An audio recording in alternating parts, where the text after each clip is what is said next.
organics in this can of soup, and I've never cracked open the tin and there's a little creature appears out of it. No, life never comes from non-living materials, at least never in all of our millions of observations. Yet somehow you just hit the nail on the head when you said, well, the first living cell appeared. Appeared is a magical word with no science behind it. Right. Well, they just know, they say, we know that you know, in the scheme of over time, at some point being, there's single cells. But yes, they act as though well, somehow it happened, and we don't know yet, but we're figuring it out. Yeah, that's kind of how science works. I don't know. I guess they're not familiar with the concept of science. You know, the thing that they're saying is wrong because, you know, a magical being has to be responsible for that first cell. So, and it formed. Holy shit. I mean, nobody says it appeared. That's not the word that science uses or scientists use at all. It's always it formed. Anyway, all right. So we're going to take a look at this. This is Eric Metaxas. He has this scientist, serious with the scare quotes, scientist. He's not a scientist at all. He's nothing. I looked up his credentials. He doesn't have any. He's an apologist. He's a Christian apologist who runs some kind of creation museum of some sort. They're becoming more and more popular lately, unfortunately. But, you know, when there's a decrease in public education, there's an increase in creationism. It's weird how those two things coincide. So we're going to get into it. I am Brentley, and this is the... Oh, yeah, I don't have to say that. I am Brentley, and this is the Punk Apostate. Let's go.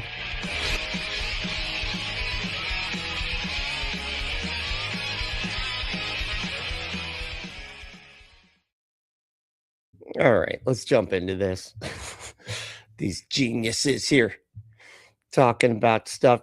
So if you're not familiar, this is Eric Metaxas. He is a MAGA clown. Yeah, that's the best way to describe him. MAGA clown. He thinks he's a comedian. This is like under comedy. It's supposed to be kind of like a late night show. Like he's tried to do a couple of those, but they always end up being terrible and just completely unfunny. He like did one thing, I think it was like a Christmas special or something. It was awful. Like it was unbelievably awful. Like it just no comedy present whatsoever. But it, you know, which is always the case when it comes to like conservative comedy. It's just never funny. But all right, let's take a look at this show. As usual on the show, I play the role of host, but the good news is there are guests. For example, today we're going to be talking about science and faith. And then later on, we'll be talking about faith and science. Good one. See what I mean with the comedy? Wow, dude. Just, oh, that was great. How did he even come up with that? Flipping the words and stuff? That was crazy. My guest is David Reeves. David is a science educator, biblical scholar, author, TV host, documentary producer. He's the founder of the Genesis Science Network and the Wonders Center and Science Museum. David Reeves, welcome to the program. Thanks for having me, Eric. See, I mean, truth, humor, hope. It's a comedy show, we swear. Let's get it now.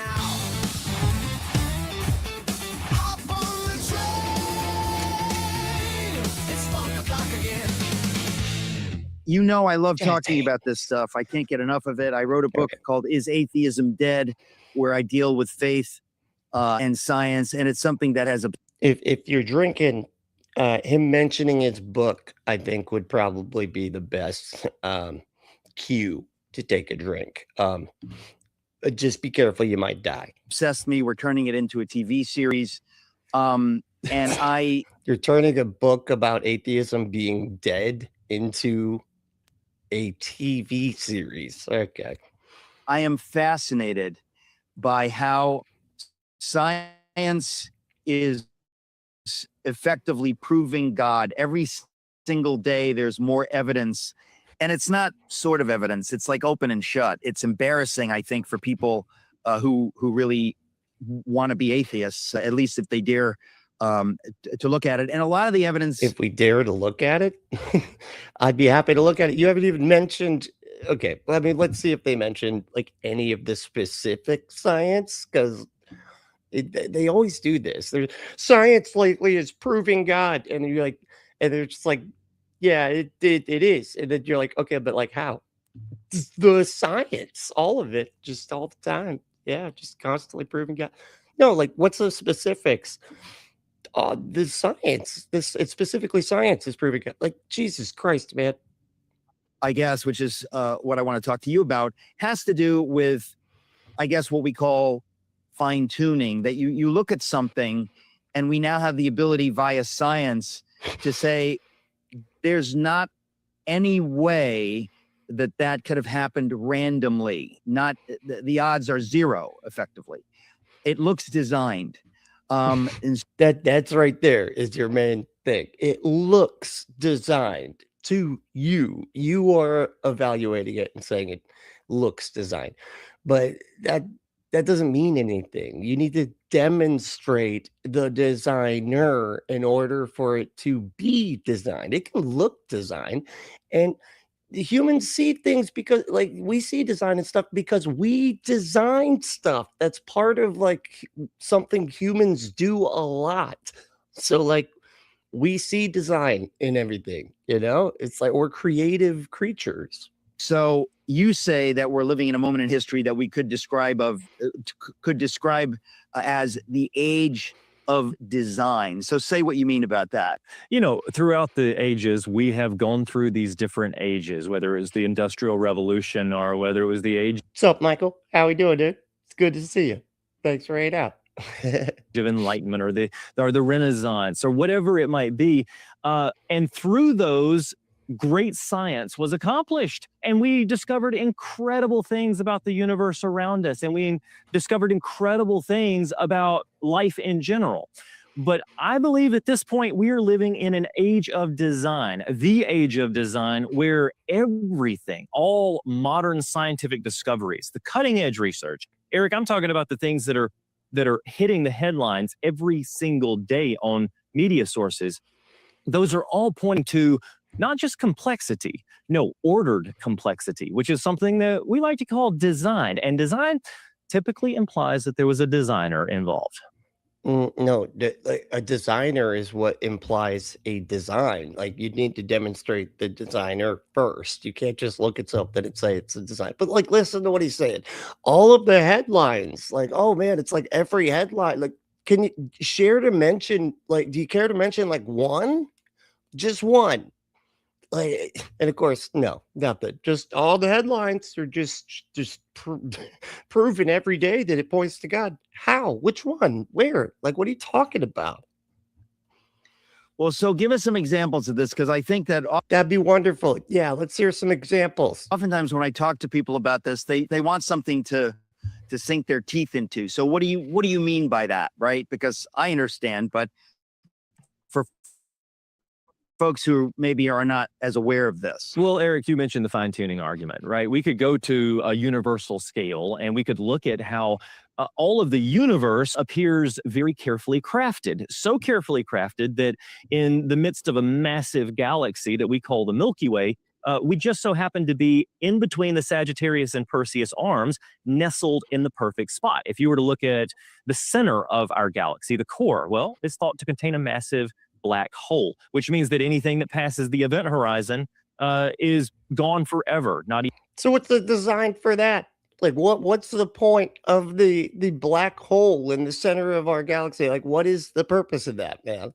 Like you're sitting here talking about design and then you're going to bring up a black hole? Really? Like what is they don't what possible like what could they possibly do for us here on Earth, like that everything is supposedly designed for us to exist? What does a black hole do? Even light can escape. So I wouldn't want to live there. I don't think you would either. At the same point, if we were to push too far out towards the outer edges of our galaxy, we see these elemental deficiencies. And so we don't have enough heavy elements that make up us, that make up the things in the room or in the studio today. So I wouldn't want to live there either. It just so happens. So why do those places exist in the first place, man? Like, what are they doing there if they serve zero purpose as far as our existence goes? You're just saying like, there's a bunch of other places. Like, if anything, this demonstrates that there isn't a designer, because you got all these places that humans can't exist for no reason, even though according to them, creation is just for us. And yet there's a whole shitload of places that we couldn't even begin to get to or exist in any way, shape, or form. That in those arms, there are a lot of stars in the Milky Way galaxy. And so really a lot of knowledge over here. There's a lot of stars out there. So it's just anytime you get a lot of stars packed into an arm of the Milky Way, of this beautiful spiral galaxy, there's a threat of supernova, right? There's a threat of an exploding star that might be too close to you, and that exploding star could wipe out all life on Earth. And yet we're nestled in between two arms, not in the center, not out on the farther edge, but in the perfect spot for life. And you could call that a coincidence, but I put that in air quotes. Because I call it a hindsight bias, man. This is just a post hoc rationalization of like, yeah, we wouldn't be here if we were destroyed by a supernova. Then we wouldn't be having this conversation, and you wouldn't be saying how miraculous it is that we exist, because we wouldn't. So the fact that we were in that little space or whatever, that doesn't mean anything. You're just looking at it after the fact and going, boy, that must have been a magic that put us right in the right spot. I was like, no, dude, it's just we happen to be here. And then you're just looking at it afterwards and going, boy, that's so unlikely that it must be magic. Because once you start stacking these things up, right, we see this design that seems like we're in the perfect spot for life. And it's so perfect, Eric, that many astrophysicists who want to look at it from a naturalistic perspective, who want to look at it from an atheistic perspective, that's the reason they're heading towards, a multiverse model, to try to create enough chances, enough universes that somehow all of these factors can line up. I mean, I don't think that's why they're going for the multiverse model. I think there's other reasons for that. It's not necessary, because couldn't you just easily say that like the universe, or the cosmos, I guess you should say, is infinite, right? And then if the cosmos is infinite, then it almost has like a multiverse built sort of into it, because it's infinite. So it just goes on forever. And those other universes are out there. We just could not possibly ever locate them or even, see them, because it's just infinite, and then the odds make perfect sense, because if you calculate out of infinity, it's always going to happen. The fact of the matter is that brilliant mathematicians calculating those odds tell us that it's mathematically.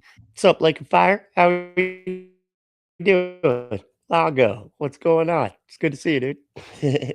Improbable. And then you're like, hey, what does that mean? This is what I find funny about it. I mean, and also just to frame things for people, ladies and gentlemen, all of this stuff that we're discovering, it's new. 100 years ago, 50 years ago, we couldn't know this. So science, this is again, to me, the headline.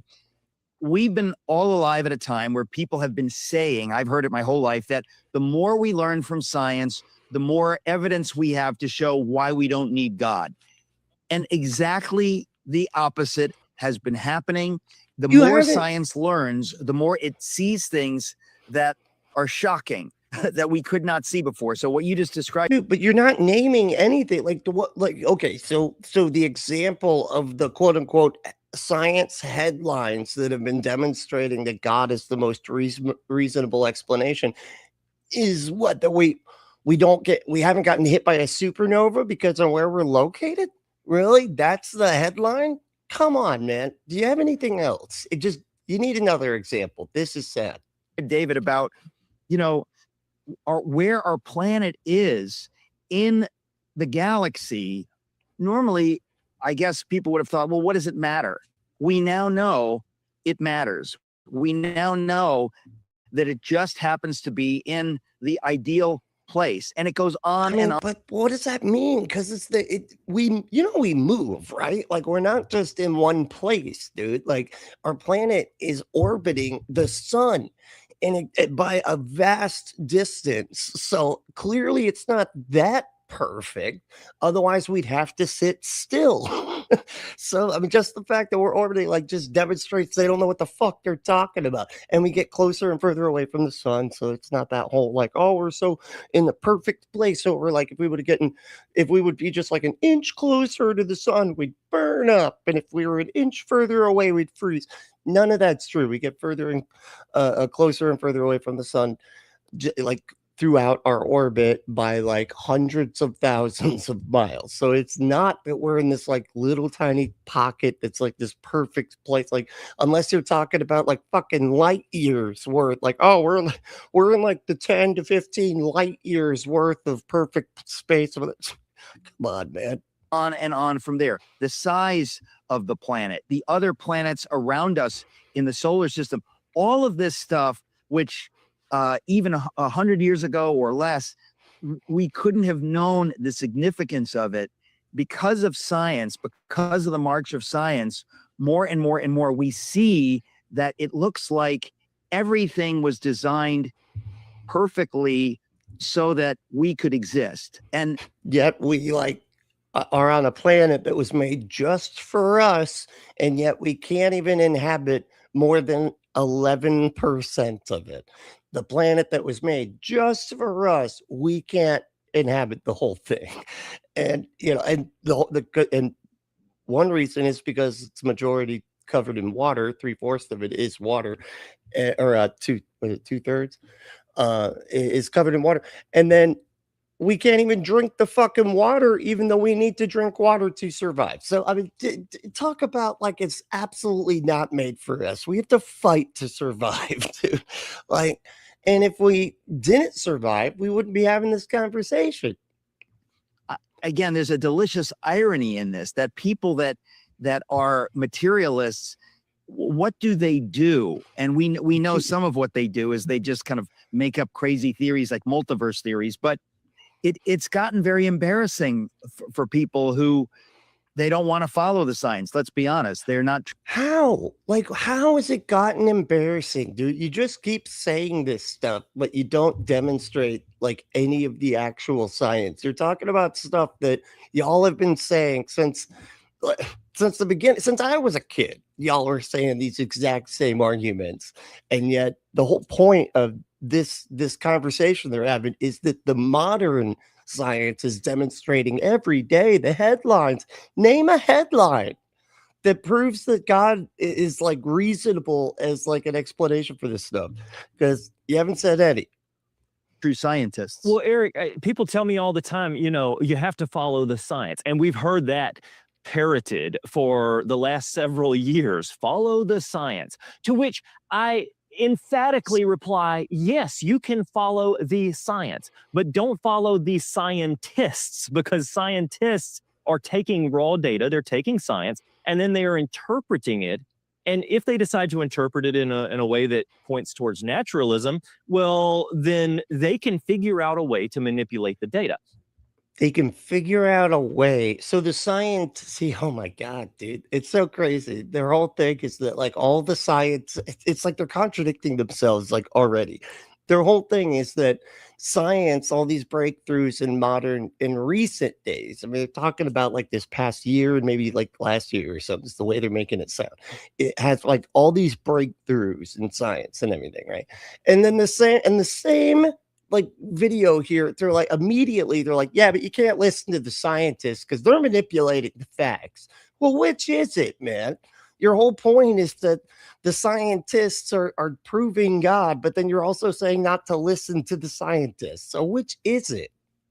Now, at the same time, I love to point out that a lot of times the intellectual atheists have said, hey, we've done away with the need for God. We've shown that nature is all there is. But I wrote in one of my books a concept about this, because they haven't really done away with the need for God. they've replaced God. They've replaced one deity for a pantheon of deities, right? Oh, Mother Nature can accomplish anything. They may call it just naturalism, but it's actually deifying nature. Just given enough time, anything can be accomplished. Well, all of a sudden, you've taken time and you've placed it on a pedestal and said it can work magic. But the fact of the matter, So the time is a god too that we worship. Are you kidding? How do people believe this stuff? The fact that these people exist just baffles me. That they can say shit this stupid and then still have a following afterwards. it takes intelligence to write, let's just say, the code of life that is inside every person listening to this right now. And that points to the idea that you are designed. If you have an information language system that we call DNA written inside of you, and that information language system would fill 1,200 encyclopedia volumes, well, that's a lot of information, but that's still a small collection of information to build something as complex as the human body. So therefore, it's very efficiently written in a three-dimensional way so that more information can be packed in a tight space. And if that doesn't get everyone excited about how intricate they are, we have to realize, Eric, that entire 1,200 encyclopedia volumes of information that is their genome can be found in nearly every cell of our body. So we've got enough information inside of us right now to fill up every book in the Library of Congress multiple times over, and yet we say that book must have just written itself. Just the fact that there is so much information, as they say, required, doesn't that kind of lead? Doesn't that kind of seem like it's not designed? To me, that just sounds like it's not. Because wouldn't it be more simplistic if it were a design? Why is there so much? Why is so much needed if it's an all-powerful God that can just do it through magic by breathing on dirt? Why would you need all this? Yeah, because it's not designed. No, it's so silly that I have to say, I'm amazed. I mean, when we know that. What's up, Pandora's Pinata? And John, how we doing, John? What's up, dude? The structure of DNA was discovered, in the mid-50s by Watson and Crick, and 75 years later, people still cling to the belief that this extraordinarily, almost unbelievably complex code information just emerged from the mush, from the soup. I mean, it's from the mush, from the soup. Isn't that ridiculous? Dude, just because you can't figure out how it could be true does not make it false, okay? It's sort of fascinating just to think about how deceptive the human mind can be, that people clearly, look at you going, just your deceptive mind is just on a roll right now, man. Would have something like that staring them in the face and would just refuse to believe that we must have missed something because it sure does look designed. Well, a lot of that has come about via peer pressure. Again, it looks designed to you, but when people actually start pulling back the veil and looking a little bit closer, you could see that it's actually not that simple in the academic community. And so when one professor parrots something, everyone seems to fall in line, and then the student becomes the professor parroting the exact same thing. So oh my God, unfortunately, that's just the way. What a liar, dude. That is exactly not how science. See, this just shows that they don't know literally anything about what they're talking about. We have an entire process called the peer review process where it's not about an individual scientist at all. And that's why we have peer review, where people are checking the checkers and checking the checkers, the checkers, the checkers, the checkers, and just just going over the data over and over and over again, because it's all about the data. It's not about the scientist individually. And a scientist can just kind of lead a pack of lemmings, off a cliff and everybody just follows them because that scientist, that one scientist. No, that's why we have a consensus of scientific scholarship. It's a huge, vast amount of people that are constantly going over things and checking it. It's all about the evidence. It's not about the individual scientist. Holy shit. It works. But Like the whole thing about science is that you can go back and see what the evidence is that the scientists are looking at. You do not just take scientists on their word.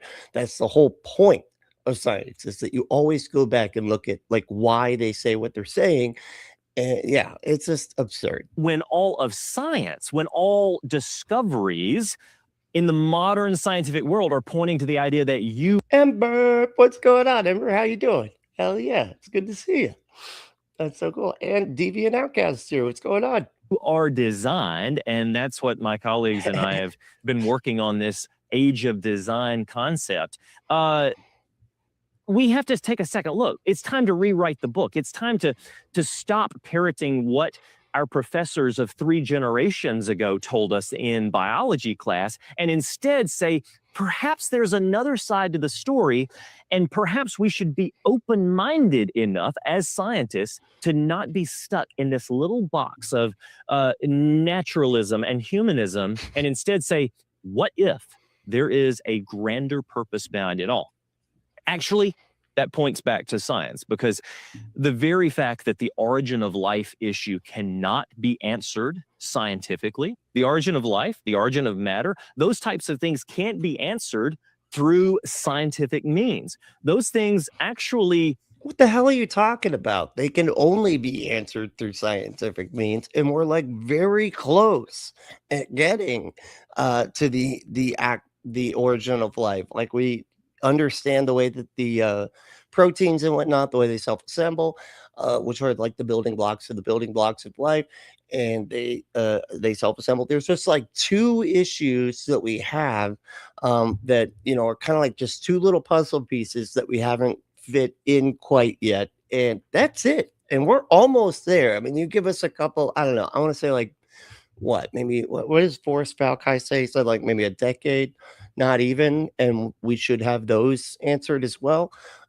Yeah, we're so close, and they're like, they know nothing, we can't figure it out at all. No, like we can, and we will, and we are figuring it out as we speak. break scientific laws and observations of the universe. So if you can't explain the origin of the universe and the origin of life through a natural... Ember said, yeah, that's why we still teach. Hold on, where is it? Ember said, where'd it go? Ember said, yeah, that's why we still teach the planets go around the Earth. Because nobody ever questions once a scientist says something, then it's just they're a scientist, so everybody just has to believe them. No, yeah, we update our conclusions based on the evidence as we add more information on like a Bayesian model of probabilities and rate of errors and all that type of stuff. But anyway, physics are natural means, then that means that the origin of life or the origin of the universe may very well have come from supernatural. Now, I'm not getting all esoteric. I'm not getting philosophical. Just to clarify for people, because this. Oh, lovely. Oh, it's so nice to have you here, 50. Thanks for hanging out. The chat loves it when theists show up, you know. So go ahead and, you know, do your best to convince us based on prophecy proves that God is real. Okay, what prophecy would that be? Would, you know, because the ones that are talking about Jesus weren't talking about Jesus. It's pretty obvious if you actually read the Old Testament verses that they try to claim are about Jesus that are clearly not about Jesus. This is why I wrote my book, Is Atheism Dead? Because I've been interested. Everybody drink. You got to drink. Okay. If you're not drinking, I know it's a little early, but we have to drink every time he mentions this book. And you try not to die, because you're going to die. I'm just saying, you know, it's in apologetics for years, but there's a chapter in my book, Is Atheism Dead? And the whole book. That's 2 in a row. That's a double, yo. That's double it up. Okay. Get a second shot to go with it. Comes as a result of my conversation with Dr. James Tour, who's at Rice University. He's a nanoscientist. James Tour. Oh my God. That dude could not be more of a clown.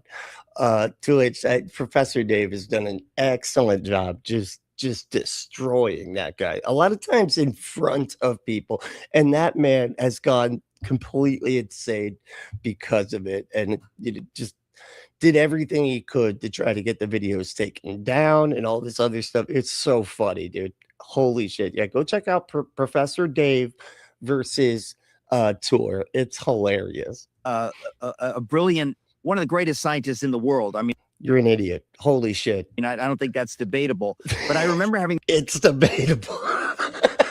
I mean, it's not debatable, but in the opposite direction. It's like anybody that's actually got any kind of academic credentials, unlike you two, would say that, yeah, he's a clown. This conversation with him, and I'd not thought of this, and I'm embarrassed now, and I was embarrassed then to think that I had not thought of this before, because we can argue about evolution, and we've all had these conversations, but the question of how did life come into being?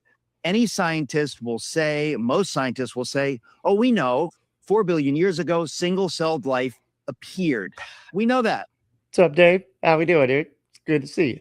And you say, okay, single-celled life appeared. You say you know that. So a single-celled life is a cell. Any more? Really? Single-celled life is a cell? Wow. How did you, man, you really do know the science there, don't you? Simple, and it's not life. So the simplest form of life is a cell. Great. It happened. Oh my God, he's repeated the same thing 4 times. How did it happen? They have no, I mean, to say they have no idea, I think 70 years ago, they had no idea. Now, I think they know that it's magic. It was God magic. No, dude, like we know how the cell formed, man. Again, like it's not that difficult, man. Honestly, they're acting like it's like I said, we have like 2 steps that are missing out of the sequence that we haven't fully figured out yet. But other than that, we know how the building blocks of life formed. And yeah, it's Jesus, and it's formed. It didn't appear, idiot. Not really plausible that something as complex as a single cell, unbelievably complex. It's like finding a laptop at the beach and saying, it's possible that the wind and the waves created that. It's possible. It's possible. And that is not analogous at all. Holy shit. You say, well, actually, no, it's not possible. It's too complex. Given infinite time, you're not going to get a laptop from the wind and the waves. And people say, well, given enough time, it's possible. No, actually, it's not possible. But that's what we're talking about. It happened. So like, what do you mean it's not possible? Like, it is possible because it happened. You would need to demonstrate that the God exists to say that it's the cause of stuff, man. You can't go back to front. If you're gonna say that some magical being does stuff, you need to demonstrate that magical being. You can't just be like, we can't figure out, therefore magical being. That's not how this works. When we talk about a single cell appearing, how did it appear? It formed. I mean, that to me is just one of the ultimate examples, is that the emergence of life, the origin of life, which you referenced, I'm just boggled. How much you want to bet they won't use the word abiogenesis in this entire goddamn conversation? How much you want to bet that they don't even know what the field of study is called that studies this thing? That scientists would not just say, uncle, you got me. Yeah, we don't know. I don't believe in God, but it couldn't have just happened. And Eric, it couldn't have just happened. What does that mean? Like, it couldn't have just happened. I just never understand this. It just always to me just sounds like such a hindsight thing where it's just a post hoc rationalization. It's like they can't figure it out after the fact, therefore it must be magic. Oh, whoops. I muted him. Right. That's just the stock response for everything. I don't believe in God, but Yeah, it couldn't have just happened. And Eric, it's easy to say, oh, God did it, right? That's just the stock response for everything. We understand that there are some mysteries yet to be discovered within the scientific community, within the biological community, or within the astronomical community. But at the same time, very good, y'all. Doing the order in a steak, a burger. Burger works too. That's a good way. That's a good way to do it. Because what was it? What is he trying to say? Israel, the formation of Israel, when they kicked a bunch of people off their land, and we're just like, there's the country. It's the country because we have money and power, and so everybody, that fuck off. We gotta have our country here now. Because people were behind the scenes making that happen because they wanted there to be an Israel, so that the prophecy that hasn't, it's not like that's a prophecy that is taken place yet. It's like, so that the prophecy can take place, but if there's no Israel, then they can't, then they can't do the prophecy in the first place. So when you basically have to break laws of the universe to create life from non-living matter, which, by the way, we've never observed, never. And every time I crack open a can of soup, a can of soup, I have no idea how we could possibly. Oh, because of the primordial soup. Never mind, I got it. Okay. But yeah, we have seen life come from non-life. That's just false. Like, I don't know. Maybe they don't know about the studies that investigated that sort of thing. But we know if the conditions are right, like life form. If the raw material is there and the conditions are right, it forms. Life forms from non-life. That is demonstrative. I'm doing an experiment on the origin of life, right? I've got chemicals here that once were living organics in this can of soup, and I've never cracked open the tin, and there's a little creature appears out of it. No, life never comes from. Well, it was sealed, so it wouldn't have access to oxygen. But like, if you had that soup not in a sealed container, it'll grow stuff. It will. It's not stuff that you want. Typically, we try not to grow that stuff purposefully because it makes you sick and everything, right? Non-living materials, at least never in all of our millions of observations. Yet somehow you just hit the nail on the head when you said, well, the first living cell appeared. Appeared is a magical word. That's why we use the word formed, genius. That's not what anybody says. Nobody says that it appeared. They say it formed. It formed. It formed. It formed. Right. With no science behind it. Right. And there's a ton of science. Are you? Wow.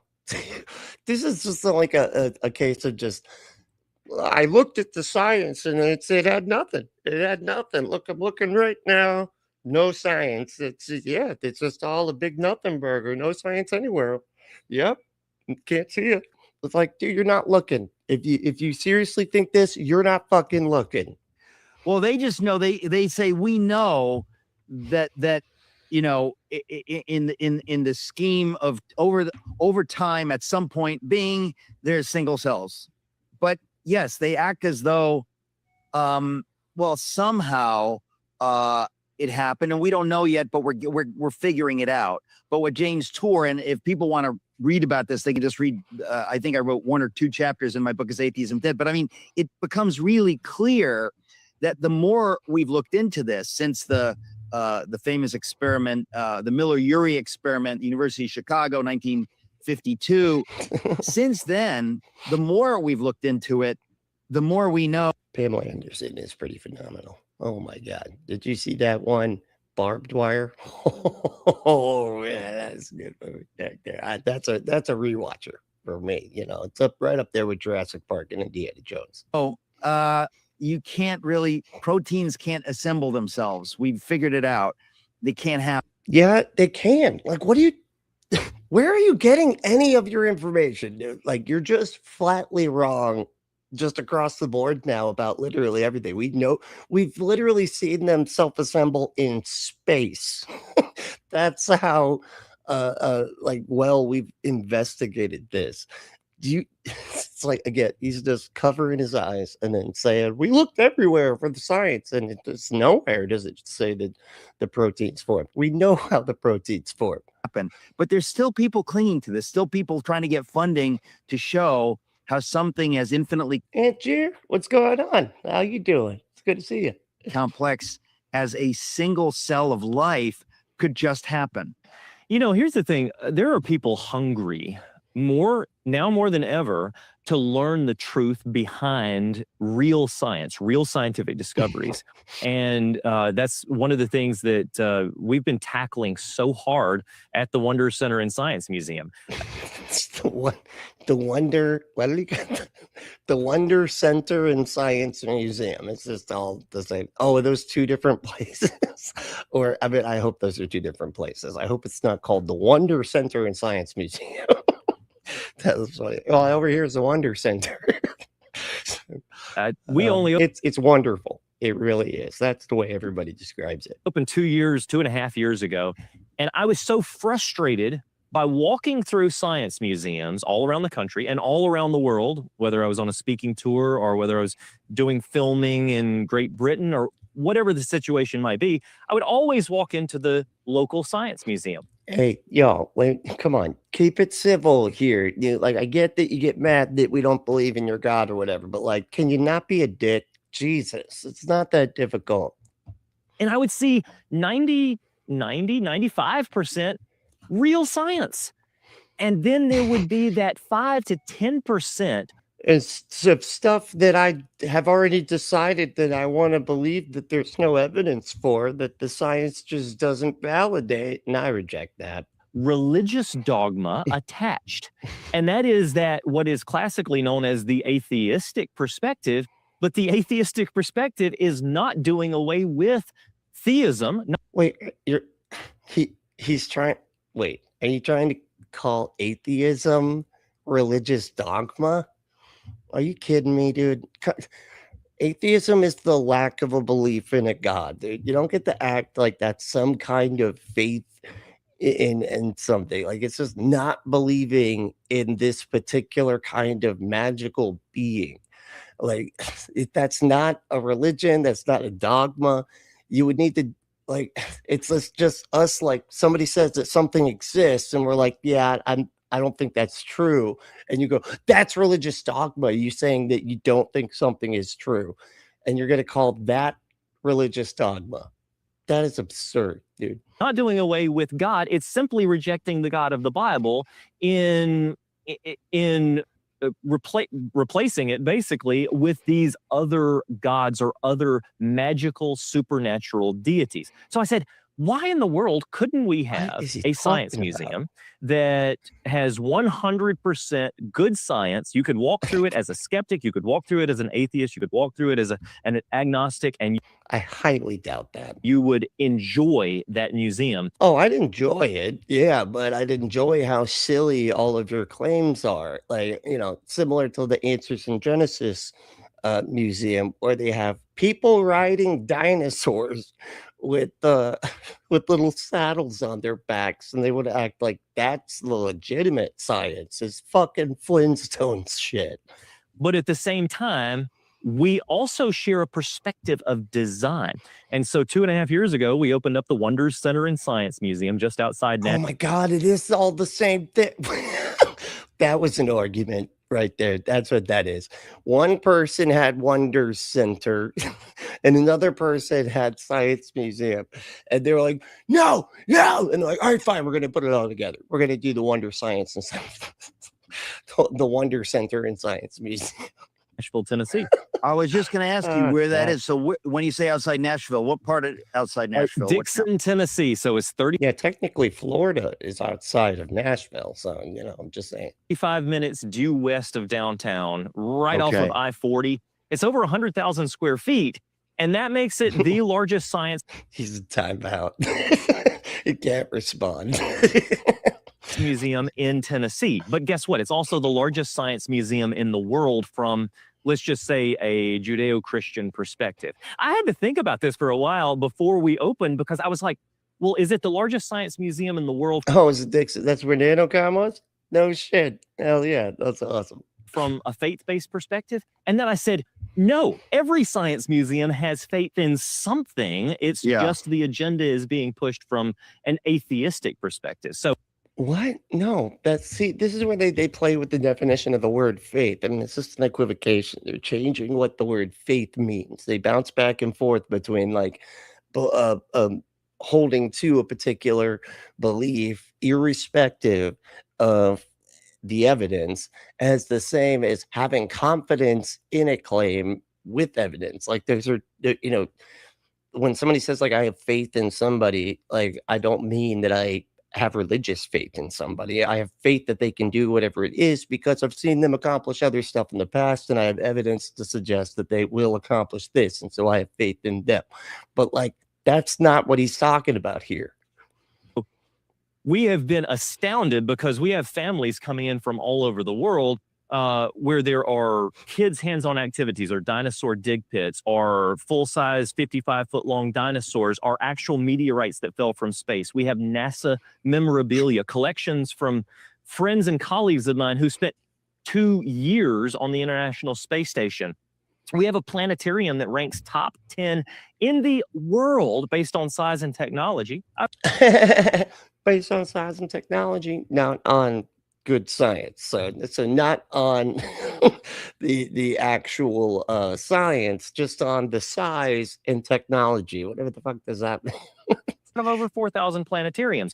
But we're doing all of this from a perspective that says, hey, you're not just an accident of the cosmos. You're not just star stuff. You're actually created with purpose. And that's pointing us back to an age of design, the idea that you are designed with purpose. And that leads us to the atrocities of society today. Because What? Wait, what? Hold on. What was, did I miss something? Because he said you were made with design, with like you were designed, you're not just star stuff. And that's what's led to the atrocities of today. What? How? What are you talking about? So God designed us to do atrocities? Is that what you're saying? an age of design, the idea that you are designed with purpose. And that leads us to the atrocities of society today. Because Eric, I know you know, and I know you've covered it on your program before. We're dealing with teen suicide on the rise. We're dealing with 22 veteran suicides every single day. We've got school shootings and childhood depression rising. And I ask myself every day, why? Could it be? And late stage capitalism, the rise of authoritarian, theocratic nut jobs like taking over shit. I don't know. Would it be that stuff? That we have taught the last several generations that they are simply accidents or animals, that there is no purpose to life. Could that be playing in on these societal plagues that we are seeing? And indeed, I believe that there is substantial evidence that shows that when people realize that they actually were created with purpose, they will live with a different mission and a different mentality. Oh my God. No, is that? No, that's not YouTube. I was going to say that I pay to not have ads show up. This is built into the video. Oh, that's amazing. That's like the only way this guy can get anywhere. And how is he even still able to do this stuff? Didn't he get like sued out of existence? Like, how is he not naked right now? Like, he should not be able to have any clothes whatsoever, given, you know, those voting machines suing him for billions of dollars. Oh my God, that's hilarious. But well, holy shit, dude, it's funny too. You hear how. So let's go back, because there was a lot there. Let me just take this claim for claim, because it's amazing to me the way that he acts like he's all about like scientific inquiry and, you know, coming to conclusions based on like a rational evaluation of the evidence. And that he's just like, I think that, you know, it's because they teach kids they're just nothing, just made from soup, and that's why we got the rising depression of the young people and all. It's like, dude, like you need actual evidence to demonstrate that stuff. Like he just said, I believe there is evidence. It's like, what evidence, man? Like you need to show like an actual causal link between these things. You can't just say you think that there should be evidence somewhere. Like, what is the actual evidence? Animals, that there is no purpose to life. Could that be playing in on these societal plagues that we are seeing?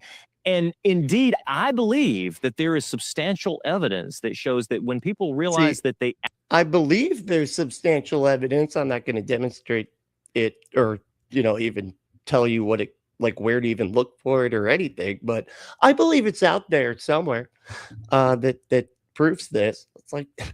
And this is it seems like such a case of like, I want it to be true, therefore it's true. Because it's just like, well, science is saying that like we don't have any meaning or purpose or whatever. And I don't like that. So I'd like it to be the case that I was made by something with purpose, and so it's got to be true, right? Because I want it to be true. So therefore it's true. As if what you want the truth to be has any impact on what the truth actually is. Actually were created with purpose, they will live with a different mission and a different mentality. My Pillow's second annual mega sale is finally here. Get our patented premium My Pillows that adjust your exact individual needs to give you the best sleep of your life. When I got My Pillow, I'm asleep almost immediately. I stay asleep at night, and I need to hire some better actors. And she's like, I'm asleep. I'm like about to fall asleep right now, honestly, because I'm just thinking about the pillow. It's basically a sedative. I wake up more well-rested in the morning. Now for the lowest price ever. Listen to his voice, dude. He's like completely lost his voice from all that screaming about the votes and all that. They stole the votes. Kings, 1998. Queens, only 1898. And Giza Dream Bed. That's so funny. Yeah, My Pillow. I was wondering the same thing. Is My Pillow still a thing? Like, how does this still exist? He's got to have some kind of like legal loophole that he's working with here, because he should not be allowed to have this company. Like, I thought he was like sued by Smartmatic and all that. Sheets, the best sheets in history, for as low as $29.98. Lux Pierce 6-piece towel sets, towels that actually dry you. Oh my God, his voice is gone, dude. His voice is gone. It's shot. It's just, forget it. Get somebody, man. Get somebody else to do these things. Like, you being the face of this company is what's hurting it, okay? The concept, now only $39.98. Hey, what's up, Seth? How we doing, dude? It's good to see you. And are made in the USA mattresses and mattress toppers as low as $99.98. So go to My Pillow. Dude, it's so funny you said that. I literally thought it was JD Vance until they said his name was something else. And I was just like, wait, what is his name? Oh, what on? JD's a scientist now? What the fuck? Oh, this guy's not a scientist either. Okay. No, it's not JD. I know. I was totally thrown off. I seriously thought it was. And they both have basically that just magnetic lack of charm. That you're just, magnetic. I mean, by the opposite, the when you flip the magnet upside down and it pushes the two magnets. That's what I mean by magnetic lack of charm. .com or call the number on your screen. Use your promo code to take advantage of our second annual mega sale. Atomic Punk, what's going on, dude? How you doing? Hell yeah. But that's not all. Order right now and we'll ship your order absolutely free. This is very, very important for people to think about. Folks, imagine if you're being told. Yeah, that's actually a really good point that I think needs to be brought up. Atomic Punk brought it up. Science doesn't make declarations of truth. That's not what it does. It creates models that are the best explanation given the current evidence that we have.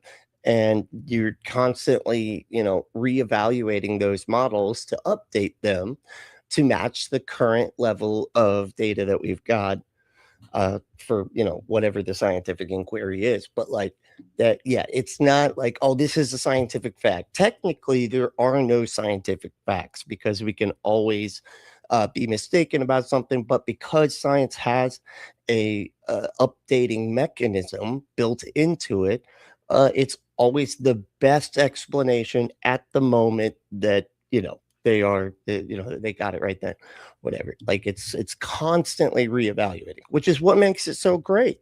That's what makes it better than fucking religion, that's for sure, because it doesn't have that. That's why they're constantly trying to argue about objective morality when slavery is right there in their holy book. That we emerged by accident out of the primordial soup. There's no God. By accident. That I always feel like it sounds so weird. God tripped.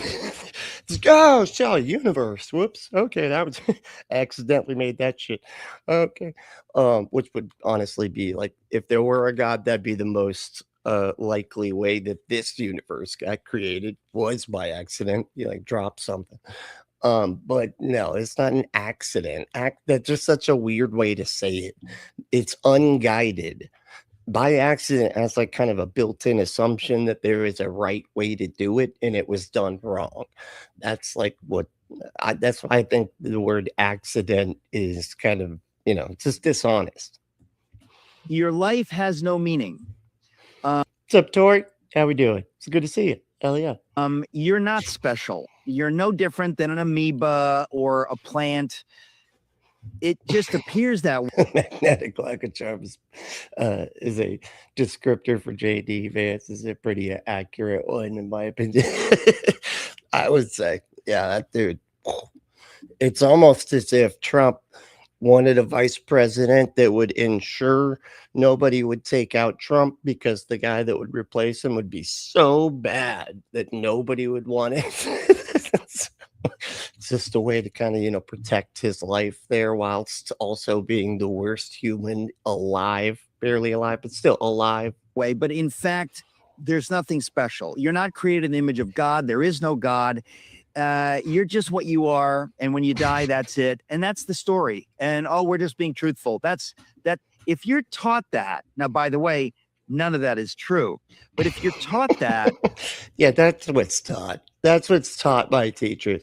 You don't matter. You were just you were an accident, and by that I mean your parents, their condom broke. Okay, they didn't even want you. All right, that's what it makes it sound like he's saying to the kids in the class. When life gets tough, what do you take away? My life is meaningless. Does it make any difference if I kill myself? Of course not. What difference would it make? That is such a weird way to look at that, dude. Like, that is exactly the wrong way to look at things. But there has been some really great, philosophical thought in this department by Albert Camus, who created absurdism. And I think, it's like Sisyphus, the struggle is what drives you. You know what I mean? The struggle is what, anyway, it's the rebel, right? You're the rebel that's rebelling against the idea that God did not create me with a purpose, that there's not a plan for my life, that there's a loving God who wants me to know him, and to walk with him, and to be, that'll burn you for all eternity if you just happen to be born in the wrong place, so that the religious culture of the of the country that you live in happens to not be Christian. Sorry, go into hell for all eternity. Hey, sorry, you were born in the wrong place. I'm a perfect, all-knowing God. That's how I created it. Be with him in all of eternity.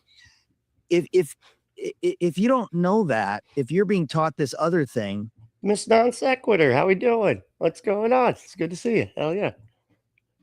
It leads to tremendous bleakness. And I would argue the opposite, honestly, dude. Having to have your meaning prescribed to you, and not only your meaning, but your values. You're not even allowed to choose what is valuable to you, because in your worldview, Mr. Metaxas, it's prescribed to you by somebody else that decides what you're supposed to think is meaningful and what you're supposed to have, find meaning or whatever. Like they give you what your meaning is. That sucks, dude. That causes far more depression in my mind, because you have the freedom to create your own meaning. That's awesome.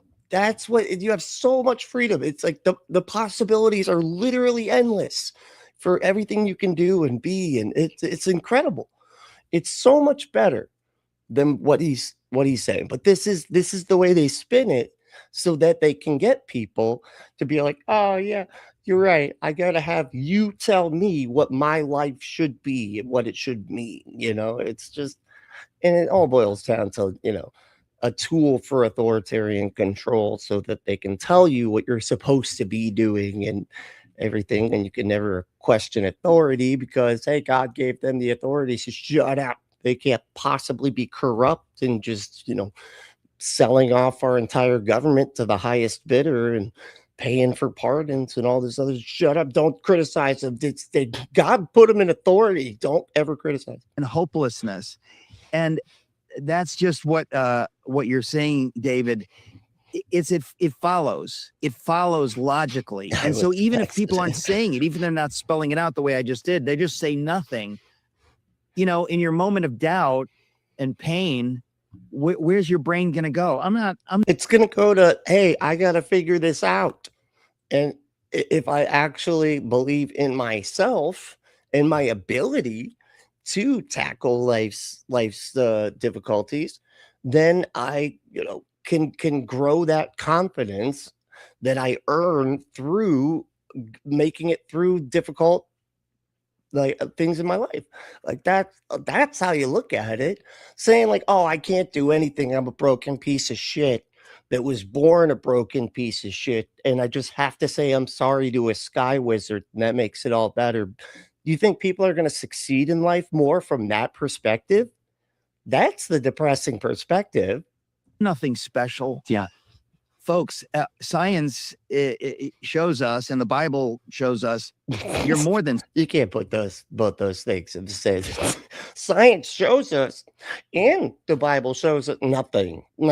Science and the Bible don't show you the same anything. Special. You're created in the image of God by a loving God who will burn you for all eternity if you just aren't convinced he exists, or even if you are convinced but are slightly wrong about maybe his character, because the book that he sent us to tell us all the information is so cryptic and insane that you can't figure it out. Yeah, then you go to hell too.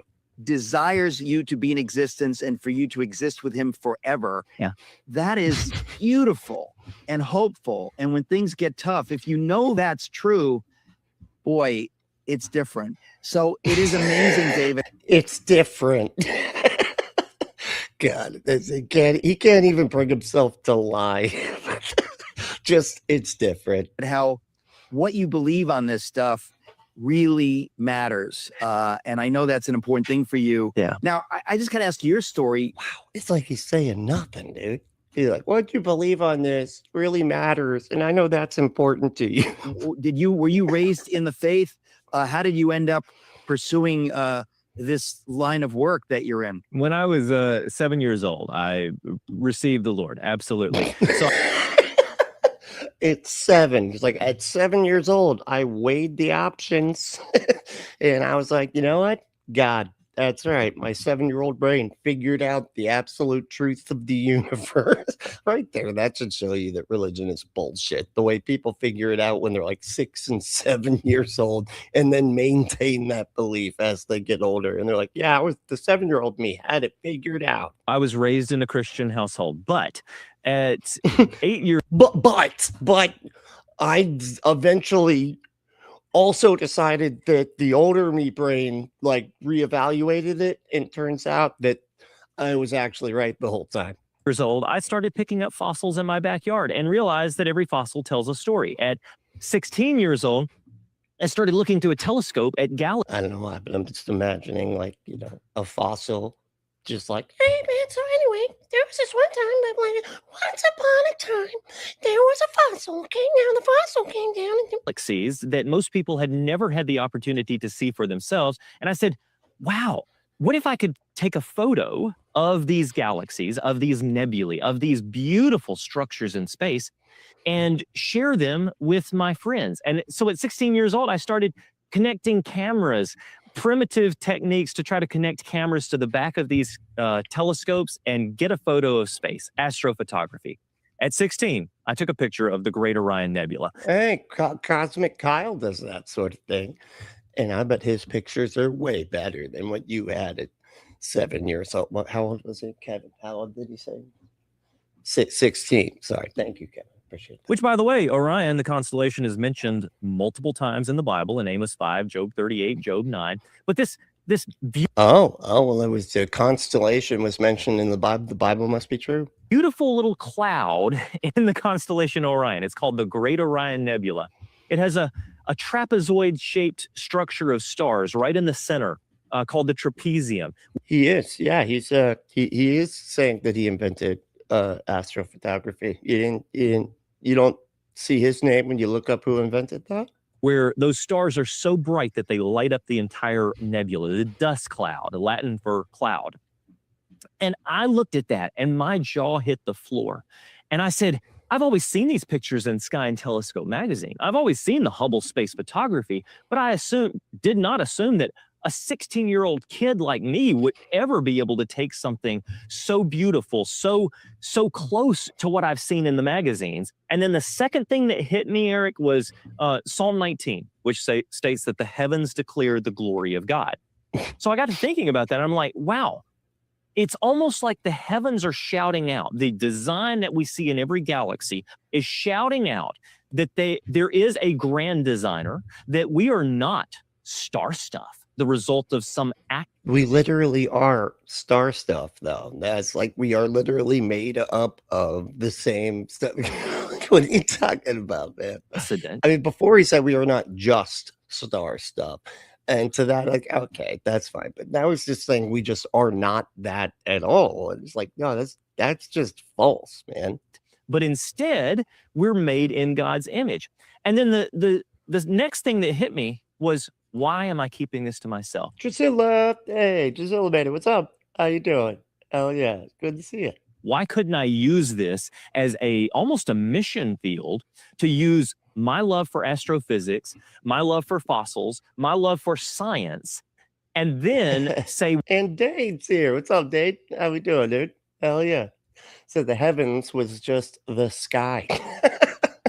I know, right? They were not talking about galaxies and nebulas when the Bible was written, dude. They did not even know that those were, they thought there was like a fucking dome over the earth. And I'm pretty sure they thought like the stars were like angels that were stuck in the dome's thing. So I don't know what they thought, but they did have like a dome in the firmament was like in their model from back then. So it's completely inaccurate. Well, does science and our faith go hand in hand? Dr. Werner? No, it doesn't at all. It's almost in complete contradiction. Von Braun stated, a lot of people look at science and religion as antagonists. He said, but they're antagonists? That's okay. That's not even how you use the word. Never mind. Not. They're sisters. Science tries to better understand creation, the world around us, and religion tries to better understand the creator. Well, wait a second. You can't have creation without a creator. Yeah, it's almost as if that's not what science describes, man. Science doesn't talk about creation at all. It talks about the natural laws of the universe and the cosmos. Like there is no creation at all in science. One and the other go hand in hand. And oh, look, I'm glad you did that with your hands, because that really sells the metaphor there. The most recent discoveries within the scientific community are pointing us there. So if science is probably one of the most substantial stumbling blocks for the Christian faith within the last few generations, why wouldn't we be using science? Why would we simply be talking about, oh, well, now let's read Romans this, let's read Timothy this. Yes, we need those things, but as a Christian, I say that we also need the incredible complexity and design of the cosmos, the scientific world, which What? We also need. Well, I'm so confused as to what he's saying here. Hold on. What? using science. Why would we simply be talking about, oh, well, now let's read Romans this, let's read Timothy this. Yes, we need those things. But as a Christian, I say that we also need the incredible complexity and design of the cosmos. We need the complexity and design of the cosmos? What? I'm so confused. Like, that doesn't even categorically sound like it makes any kind of sense whatsoever. We need the complexity? The scientific world, which just as strongly points us back to the very creator of it all. Literally doesn't. It does not at all. I mean, it's crazy to even say that. Like, you've provided nothing, dude. The whole video is called "The Evidence for God is Becoming Inescapable," and yet you've provided not a single study, not a single anything that you have been able to point to that is scientific at all to say that God exists. They spent the whole beginning of the conversation talking about how headline after headline, it's all about, it just points to God, it points to God, and yet they haven't cited a single specific headline that we can look at and investigate. Nothing. It's all just been this rhetorical bullshit. And I believe to the ultimate creator, Jesus Christ. I was going to say, I actually, in writing my book, Is Atheism Dead? Okay, everybody drink. Everybody drink. He said it again. He mentioned the fucking book. said it was his book and the name of it. He really wants people to buy. Nobody wants your book, man. Okay? Atheism isn't a thing that can be alive, so it doesn't even make sense. Okay? It's stupid. I got to a point where it became frightening almost to see when you realize who God is. I mean, if you think for a minute, because we think, oh God, Jesus is my butt. Yeah. Jesus is your butt. What?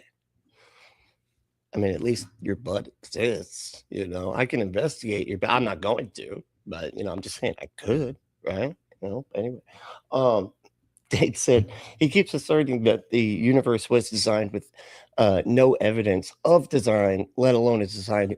Yeah, you would, which I feel like would be your first step if you're trying to demonstrate it's a design. Then show the designer, because otherwise it's just something that you think looks like something that was designed by a designer, but without the designer, you got nothing. This video is clearly made for those who already believe this shit.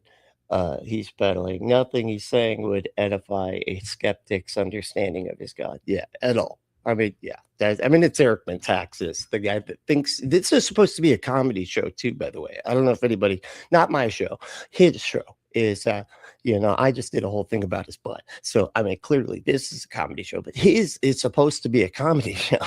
Has there been a single joke in like the past hour? It's like, well, listen, folks, imagine God invented and created the universe. There's something frightening about that. You realize God is, he's so far beyond my ability to comprehend. He designed atomic structure. He designed the universe. He created the universe. It's heart-stopping. And then you realize, but he sent Jesus to show us the other side. He created us in his image, and he becomes a person, sends a person to humanize literally who he is, because otherwise it's too much to take in. That to humanize who he is. I'm so confused. What the fuck was any of that? Hold on, we got to hear all that in a row, because what the fuck? I don't even think he knows what point he's trying to communicate here. It's heart-stopping. And then you realize, but he sent Jesus to show us Jesus, the other side. To show us the other side. He created us in his image. And in his image to show, on the other side, like that one song by the rapist guy. He becomes a person, sends a person to humanize literally to who he is, because otherwise humanize literally who he is. it's too much to take in, that Because it's too much. Otherwise, you gotta sacrifice yourself. that this God designed this universe. It's so perfect.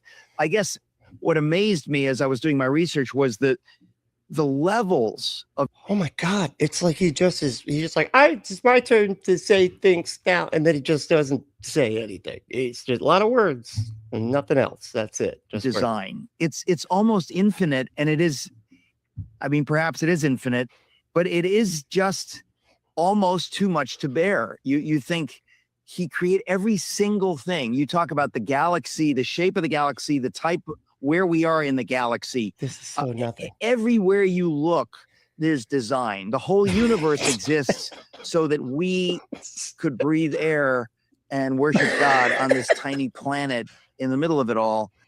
Doesn't that just demonstrate that it's not actually designed for why? Why is it so small then? Like, it's this little tiny thing that was the whole point to the whole fucking cosmos. Yet there's a bunch of shit that has nothing to do with anything, including fucking black holes and planets that couldn't sustain life and everything else. But that's so we could show us how awesome he is. That's why there's a whole bunch of just bullshit that does nothing for anybody, including us. And then as well as just the planet that was just made for us, that was covered in water that we can't even fucking drink. There's something overwhelming about it. I mean, I have to say that I say to people, if you study honestly creation and you realize, I was like, if you study honestly and then dishonestly labels the universe creation. that God has done this. Look at what he's done. And the proof is clear. That's clear. The more you look, the more clear it is that it didn't just happen.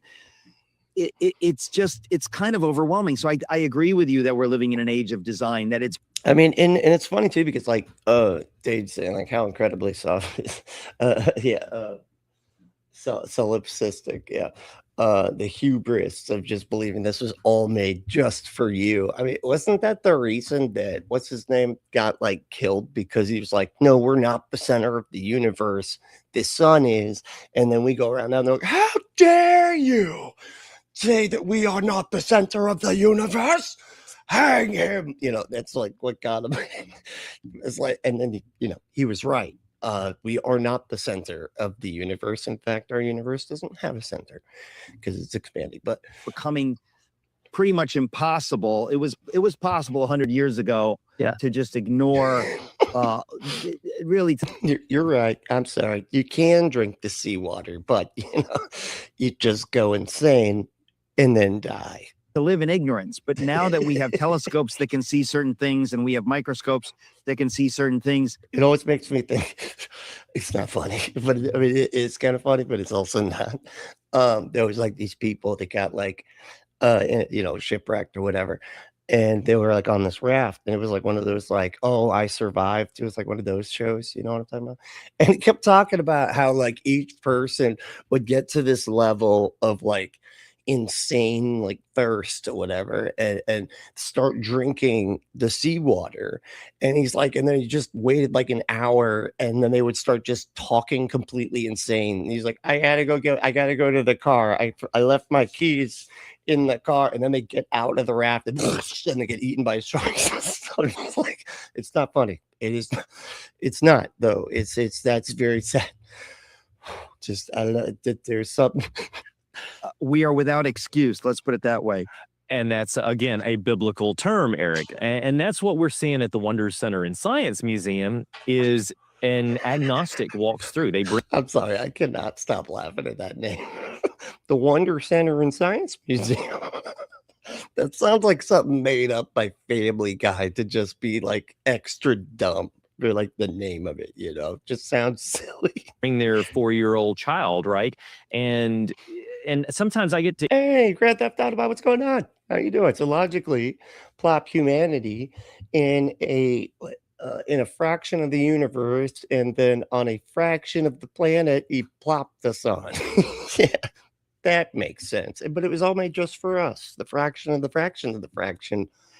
That was perfect for us. Too perfect, actually. So it's God. It's got to be God. interface with these when I'm on my way through the TV studio or meeting people at the museum. And I'm like, are you enjoying your experience? And they say, well, we're an agnostic. Our child is loving it and we're taking it in, you know, but we don't necessarily agree with some of the design perspectives that I've seen. And that's, they were being polite. Okay, they're just trying to be nice. Okay, they're not going to tell the owner, you know, and designer of your Wonder Center and Science Museum and go, actually, this place is a joke and it sucks and it's really stupid and we don't buy any of this bullshit. They're just being nice, dude. it's okay. That's okay. But at least be intellectually open enough to consider the possibility that a donkey, you know, had a debate with a guy because the angel with the lightsaber was standing in the road, but he couldn't see, but the donkey could. And so the donkey was like, hey, stop hitting me. You know, you just gotta open your mind up a little bit to believe stuff like that. That the most intellectual position is becoming the design argument. It always has been, but it's now with the advances in science, it's hard to escape that. So with the wonders of Zola. What? Like what? Just name one. Just name one. Zoology exhibit hall at the Wonder Center. You know, there's live animals walking through the halls of this museum. With the one. Well, that doesn't sound sanitary. I hope you have like 24-hour janitors to be following those fuckers around. Wonders of the sea. You're looking at sharks and eels and all of these sea creatures that appear very well crafted for their particular environment, right? Yeah, that would be the key takeaway there would be the environment, since that's what, you know, put those environmental pressures in place that caused them to be that way. Otherwise, they wouldn't exist. For their ecosystem. Which, like, dude, like 99% of all life that has ever been on planet Earth has gone extinct. Like, how do you answer that? Like, we were designed to go extinct, apparently. Like, that's because that just happens over and over and over again. And like, what the fuck?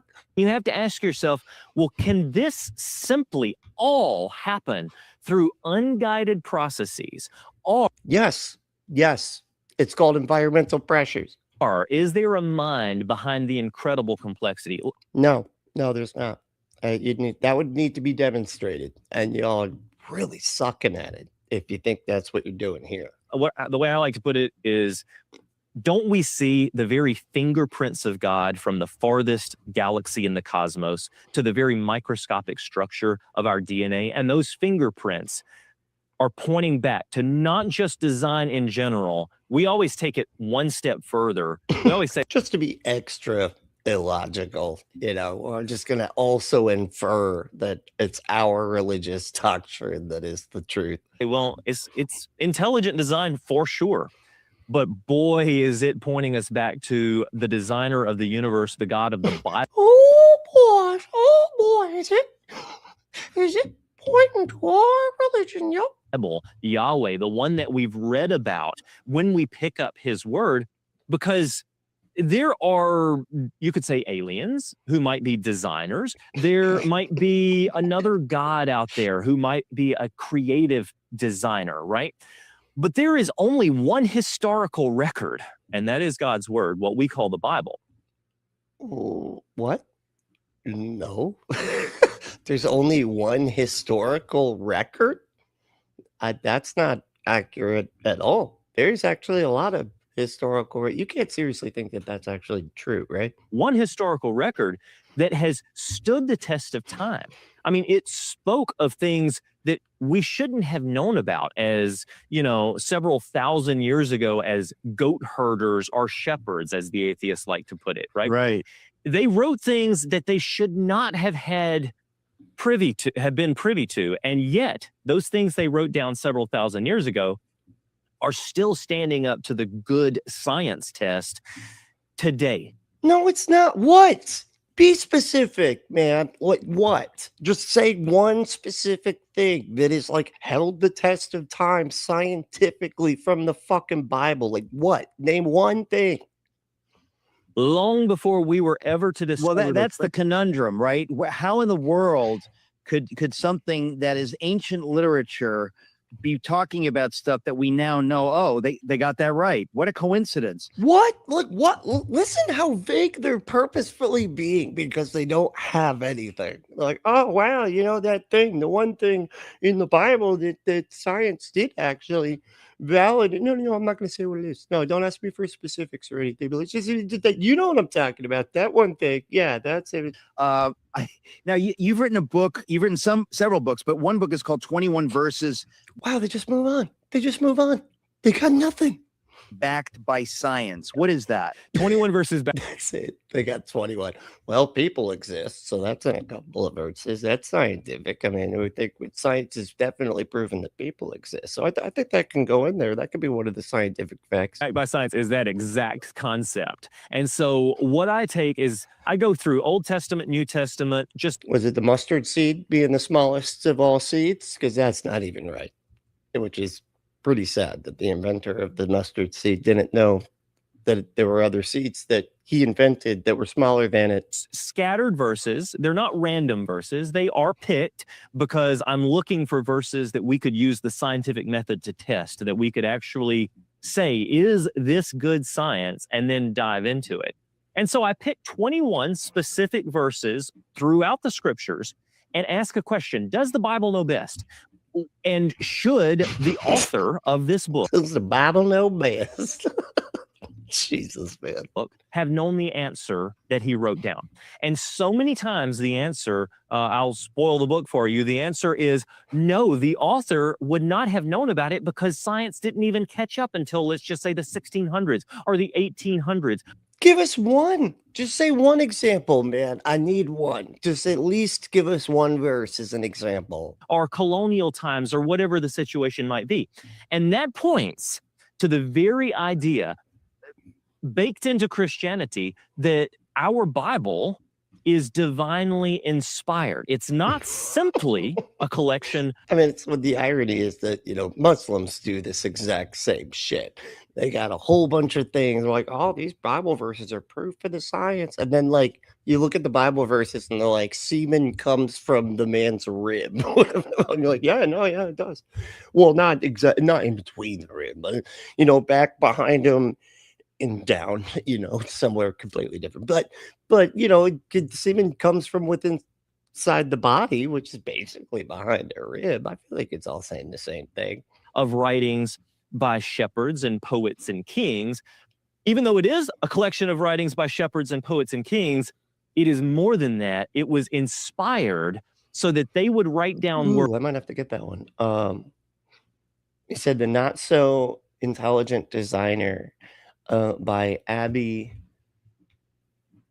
Hafer. I'm gonna have to check that out. I haven't read that one yet. That's awesome. Words maybe they didn't fully understand, yet those words stand the test of time. So that's 21 verses backed by science. Without Now, a I want to single be clear. without a single fucking example. Like most people, when you're like trying to hawk a book, right? And the whole point of your book is that it is this one thing, like something like that, like 21 verses that are backed by scientists.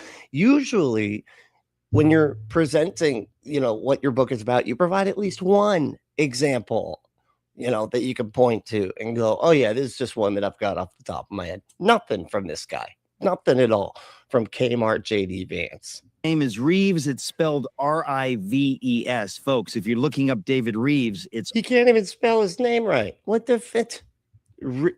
That's Rives. Rives? That's it? Or would it be within a short Rives? Rivis. Rives. And is there a website where people can find you? Yeah, davidreeves.com, davidrives.com. You can get to all of our projects, including the museum and my books and everything from there. I think Christopher Reeves would have some disagreement about the spelling of your name, but whatever. And what is the Genesis Science Network? Oh, my goodness. A number of years ago. Oh, my goodness. Well, I'll tell you. Okay. Oh. I got frustrated with watching Discovery Channel and National Geographic and Animal Planet and seeing the most beautiful slow motion. That's what it is, isn't it? It's Alex. Well, Brantley, you got to buy the book. That's what you can get the examples after you purchase, and no refunds. Or God damn it. Okay, no. All purchases are final, and even if it's just a cover with a couple of things scribbled in crayon inside of a, just a paper cover. In photography with a custom orchestral score behind it, and hearing all of these scientific facts stacked up with these incredible creatures and talking about the design or whatever the situation might be. And then at the end of the program, they attribute all of that design to chance processes. And I said, why couldn't we have a network that is like the Discovery Channel, but it is all based on Christian principles? Well, that vision turned into reality, first online and then on Roku, Fire TV, iOS, Apple TV, and beyond. And then terrestrial stations started to pick it up and rebroadcast it. So it's a 24/7 television network, 100% free of charge. Y'all have too much money. That's the one takeaway that I've seen. If actual science was as well funded as you shysters, I swear to God, like we'd be living on Mars right now, probably. No subscription fees. It is like Discovery Channel, but it is all based off of a design concept. And we get salvation reports from people who are watching this science network, and then they realize there has to be someone behind it all. Oh, okay. Yeah. No, I think an atheist did an interview with Abby. Cool. Yeah, I'll have to check that out. Hell yeah. So that's the Genesis Science Network, and it is available free of charge. You can find that on our website as well. You've often heard me talk about the golden triangle of freedom, that intersection of faith, virtue, and liberty. And for your microphone stopped working. I don't know what's wrong, but it definitely stopped. It's that's 571-421-12. That's just your laptop mic, dude. That's you. Record it again. Do it. Try again. 3, it's time to find the clarity you deserve. Well, this is all very encouraging. It's funny. This is all very encouraging. Dad, who just passed away a couple of years ago, he often told me this story that when he was young, his grandmother would tell him about an event in the 1870s when she was a young woman walking with her fiance, who was my great-grandfather, and he bends down and picks up an ant, puts it on his finger, and says, so this is the 1870s, long before Einstein, he takes this ant and shows his fiance and says, "Tell Mr. Newton to make me one of these." That's profound. When you think of an ant, the complexity, this is life. They are building ant hills. Everywhere we look, it is frightening. God's design is overwhelming, amazing. And all you need to do is look at an ant and say, okay, how did this happen? You're talking those things that like get all over you, but then somehow you don't realize it until they all manage to blow that whistle. And they're like, all right, time to bite, guys. And then they start biting. Those things, that's what you're going to go with. It's like, boy, those things are so awesome. They had to be designed by a God that apparently just wants, just hates the humans. My God, especially if you live like here in Florida, those things are fucking everywhere and they get all over everything. Jesus. But man, they're like, but aren't those things awesome? Yeah, so awesome. We have to have a bunch of insecticides to get rid of the little fuckers constantly. Can a scientist even begin to make something like this? The answer is no. They've pretended for a long time that, oh yeah, we could figure that out. We got the origin of life. It's kind of funny. In the 19th century, they would talk about vague terms like protoplasm and the life essence. They would throw these terms around, but the more science has progressed, the more we say, okay, we can now see what is inside a cell. Charles we Darwin. Can now see. Well, there you go. Yeah, Charles Darwin. He called it, a simple bag of protoplasm, or basically this little simple thing, a bag of goo or a bag of protoplasmic material, or he used these terms that basically relates the single cell as this simple thing. And then as science progresses, we find that one cell is more complex than an entire metropolis. One cell has so many mechanisms going on inside of it that we still don't understand them all. And worse yet, and we don't understand all the mechanisms in a single cell. Are you sure? The damning, I mean, I know you don't understand anything, it seems, but I'm pretty sure science does. I mean, scientists, I would say, at least. Blow to this whole concept of chance naturalism is the idea that there are mechanisms, things like topoisomerase enzyme number 2, which is a huge word, but it's an enzyme that is working inside of our DNA, going down it, finding catenation points or knots in our DNA, and relieving the strain of those knots so that those cells can be replicated.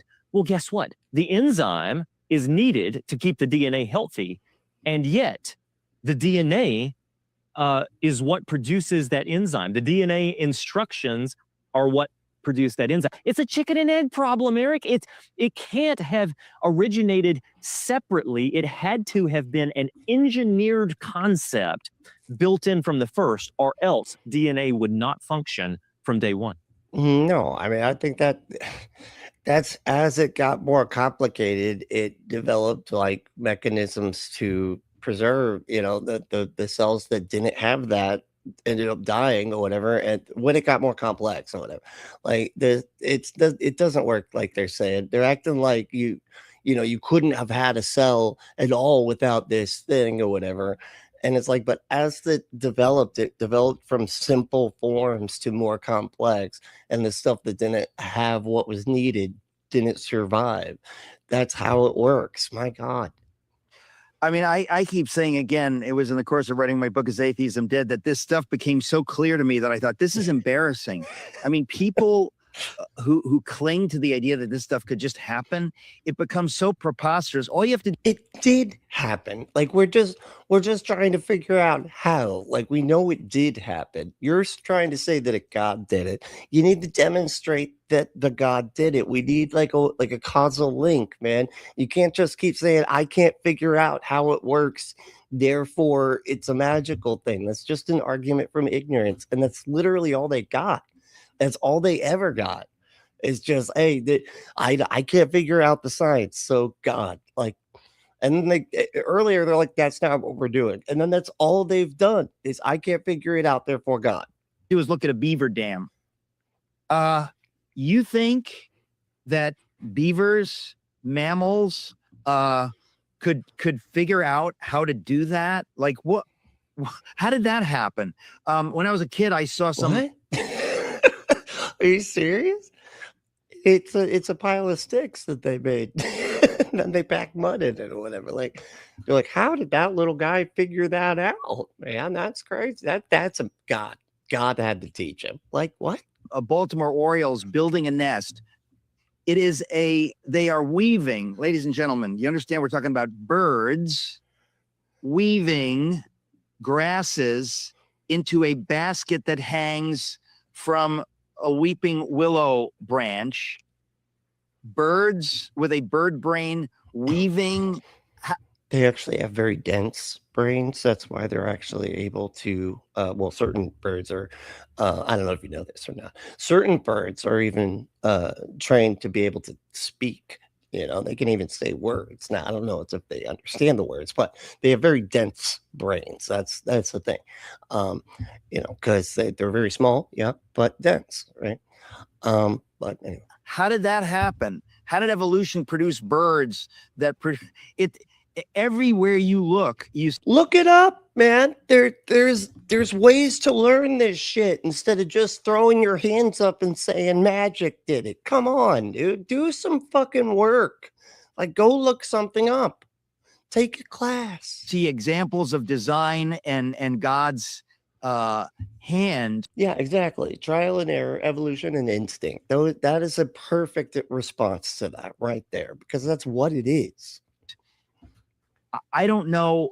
I guess anything. Yeah, you don't know anything, sir. Honestly, David, I am No, honestly, mystified yeah. that there are so many people that still cling to the idea that, well, we'll figure it out. Yeah, that's much better than, well, we'll just decide that a magic does everything. Like, which one do you think is like more intelligent? The one that says, oh, well, we're trying to figure it out, but we're actually going to figure out what we figure out, because we're not just going to make some shit up like you guys do.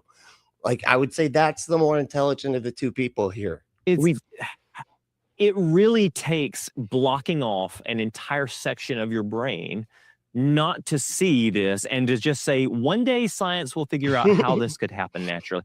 You mentioned Orioles, right? I lead African photo safaris. I call them creation safaris to South Africa. Book out. Ember said, so you know that we solved the chicken and the egg while Lewis was still alive? Yeah, we know how that whole thing works. You know, an entire reserve. It was the eggs, because they were having eggs prior to being birds. So that's, you know. And we look at the bird life, we look at the giraffes, and we do elephant experiences. But I love the birds, right? You've got this hornbill. I love the birds. Yeah, that's a pretty good movie. You know, never explains what makes the birds go crazy. Did they ever say what makes the birds go? Is there like a, you know, it's a science experiment somewhere? There's like a science research center down the street or something that had an explosion, and they're like, oh, that's what made the bird. No, nothing.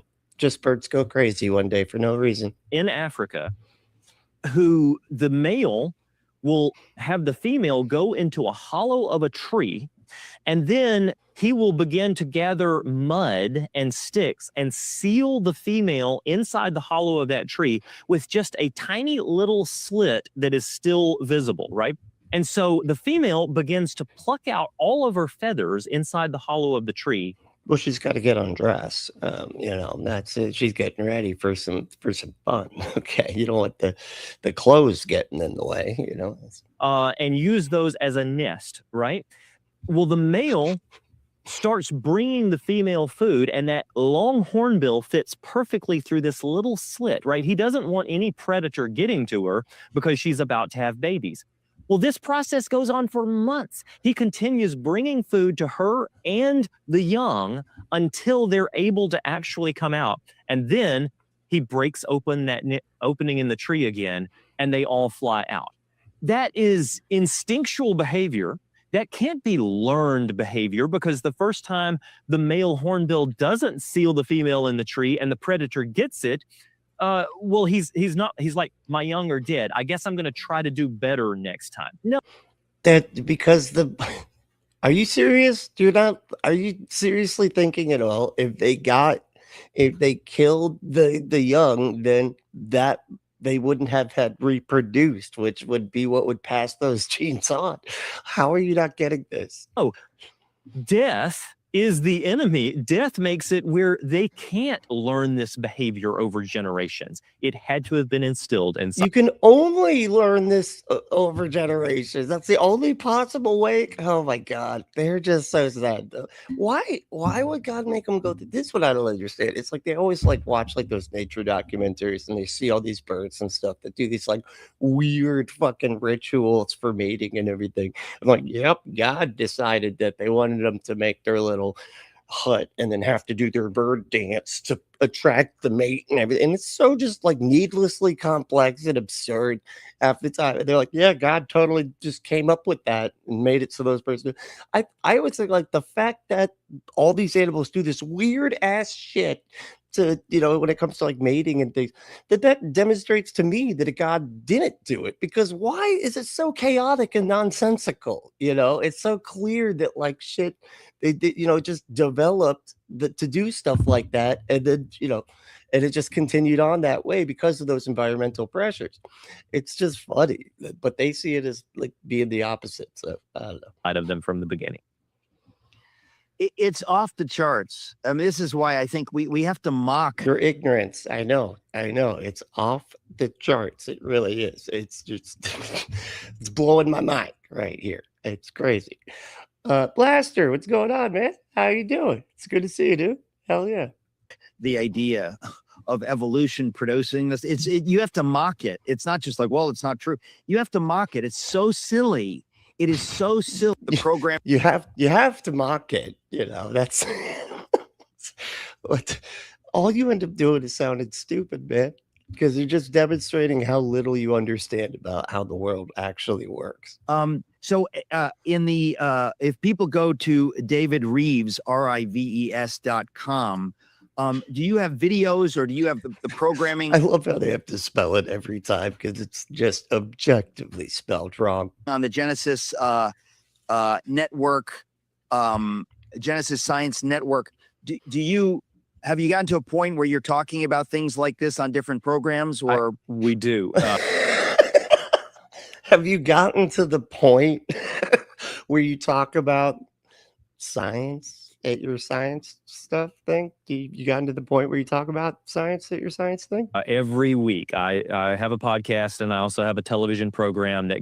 And 0 credentials, by the way. He's got none. I looked it up. I'm like, who is this scientist that Eric Metaxas had? It's like, and I was like, what are his credentials? He has 0. He doesn't even have a college degree.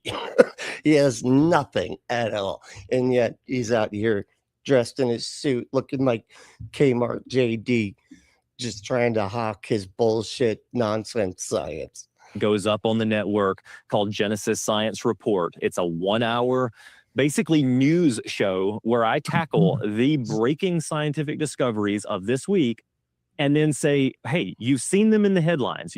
Yeah, it's like they say, I always forget who actually said it because I feel like it's been attributed to so many different people, but it's simplicity is the ultimate sophistication or something like that. You know what I'm talking about? Because he's saying like simplicity is the sign of advancement, not complexity. Yeah. And it is like much more of a hallmark of design rather than complexity. Complexity, why make things needlessly complex? It's like you have like a Rube Goldberg machine of like of life sometimes, and it's just like, why is God, like God is drunk? Maybe he's drunk, I don't know, and he's just making nonsense stuff all over the place, and making the thing we reproduce with also the thing that gets rid of our extra, that we pee through and everything, making bacteria and just all sorts of weird problems. We eat through the same hole that we breathe through, and and all the problems that constantly causes. Just ask George Bush, he'll tell you. Peanut almost took his ass out. Seen new alien planet discovered that probably contains extraterrestrial life. We've discovered the God particle, which means that we don't need God. You've seen all of these things, and every time you see them in the secular media, well, that very week we address them on the Genesis Science Report, but from a design perspective, and all of that is but we're but being wrong about it. So every time you see real science come out, we reimagine it and just bash that circle peg into that square hole so that it matches the stuff we've already decided is true. Is up on the website as well as on Genesis Science Network. If you download the apps on Roku or Fire TV or Apple TV or why is the sewage system why is the sewage system in the playground in the same place? I don't know. I know. It's why is the G-spot right up there for men, especially if it's a sin to play with it? Wherever you're watching. It's something that is powerful. It's very needed. Oh, it's powerful and needed. Yeah, trust me. Next time you masturbate, sit on your hand. It is sit on your thumb. I mean, it's just it ups your game by a whole nother level. I'm telling you. And it relieves one stumbling block that has plagued our children and our grandchildren for the past few decades. Does science preclude the idea that does science mean there cannot be a God? No, it doesn't say that. That's what metaphysical methodological naturalism is. It doesn't preclude it. It just says like whether And if we don't have a mechanism to investigate the supernatural, we can't appeal to what we cannot demonstrate. That's the whole point. You don't get to appeal to a mechanism or to a thing as like a reason for something else if you can't demonstrate that thing. You need some kind of mechanism to investigate the supernatural. Until then, we cannot appeal to it. the answer is science. The scientific world is pointing us back to a designer, not just any designer. No, it's the God of the Bible. Yeah. And it's Jesus, because of course it is. Yeah.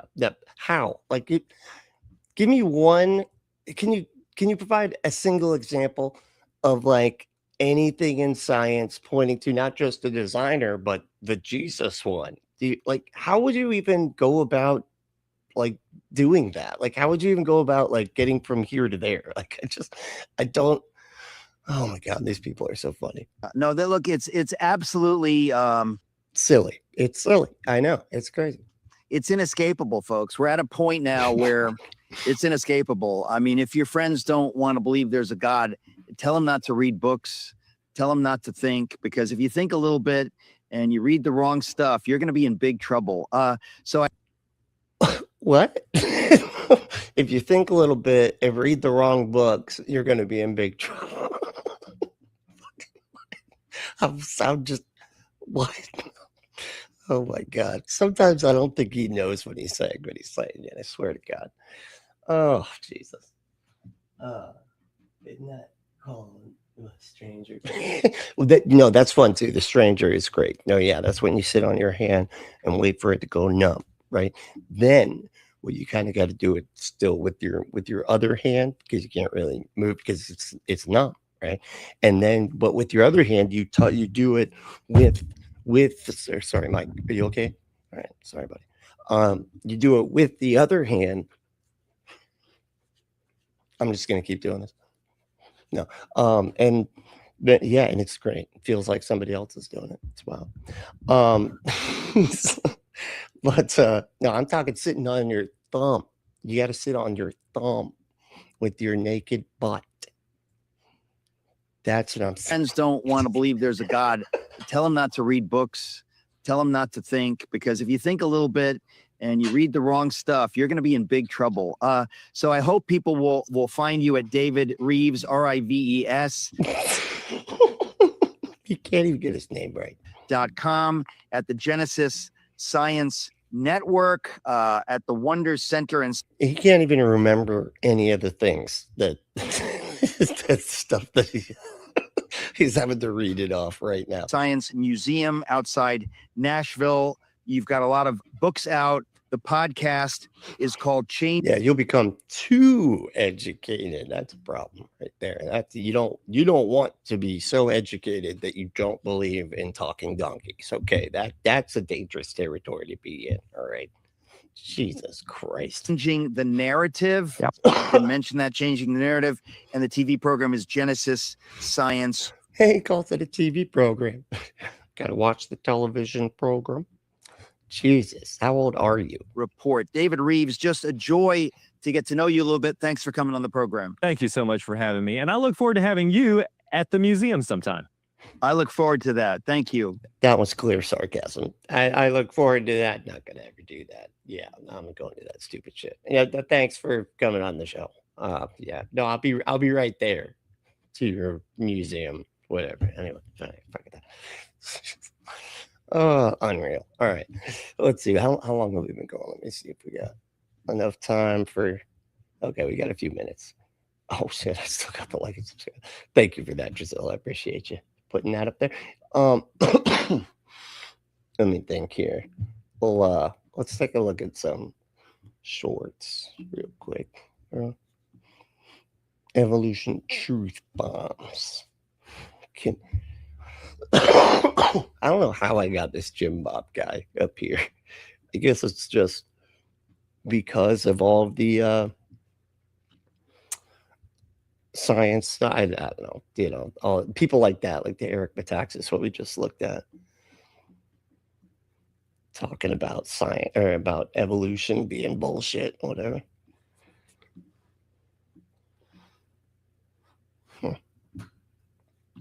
Oh, he's responding to that guy, that kid.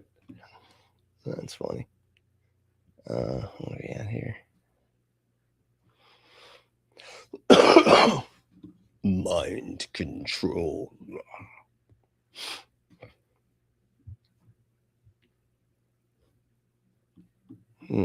What else we got? Let me see.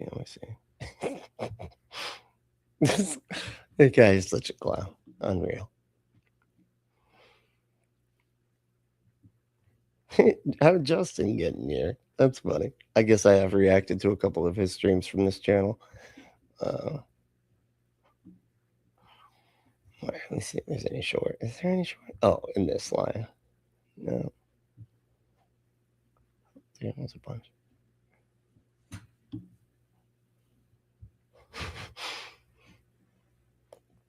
If it's not clear, that was the only one I had earmarked for today. Yeah. Damn, there was something else though, and I'll show you a few minutes of it. Let me see if I can find it. There was like this one guy who like tries to do this like he says it's like proof of God and stuff. Look at this one. This is fun. Hold on, let's watch this first. Actually. Oh, you are not heaven. Jesus Christ is. Look at this guy screwing with this Bryce Crawford kid who like tries to like go to like downtown areas where like everybody's drinking and having fun, and he's just trying to like wreck their fun by like, you know, trying to tell them that Jesus loves them or whatever the fuck he does. But this guy just keeps on screwing with them, and he ended up naming the video Demon Manifests at Preacher just because the guy's just fucking with him, and he's clearly drunk. But yeah, Jesus Christ died for your sins, and if you believe in Jesus, then heaven can come live inside of you. What? Heaven can come live inside? I'm good. I'd rather not have whatever that is. Jesus. The Holy Spirit. The Holy Spirit can come live inside of you. Sorry. He said, exactly. He lives inside of you? He does live inside of me, and I know you can feel him. What? Bryce does not get any of the double entendres going on here. So he lives inside you. I know you can feel it. Lives inside of you. The Holy Spirit. No, he doesn't. Where's your No, he doesn't. source of power from? The what power? The only power. Which is? Me. You're the only power. The The only power. You are. The only power. Okay.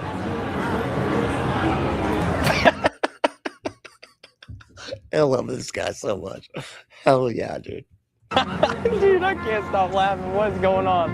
What is happening? I Dude's trolling you, man.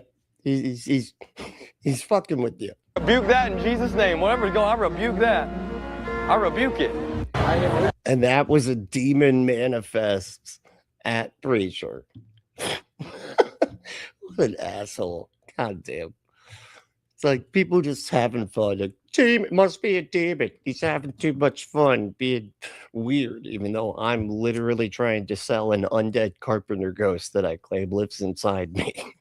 But I think he's weird, and so therefore he's a demon. Jesus Christ. Unbelievable.